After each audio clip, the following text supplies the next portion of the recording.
কার্য is equal two আমরা জানি বল ইন্টু সরণ। তাহলে কার্যের মাত্রা বের করতে বলের মাত্রাটাকে বের করছি।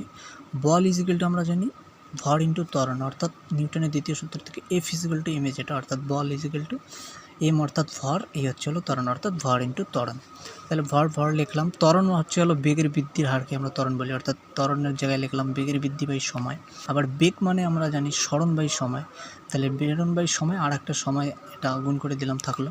তাহলে ভরকে আমরা লিখি এম দিয়ে, সরণ অর্থাৎ হলো একটা দৈর্ঘ্য, সেটাকে আমরা এল দিয়ে লিখি, সময় লিখি হলো টি আর একটা সময় টি, অর্থাৎ উপরে থাকলো এম এল আর এদিকে টি গুণ করলে হচ্ছে হলো টি স্কোয়ার, অর্থাৎ এম এল আর টিটা উপরে গেলে হচ্ছে হলো টি টু দি পাওয়ার -2।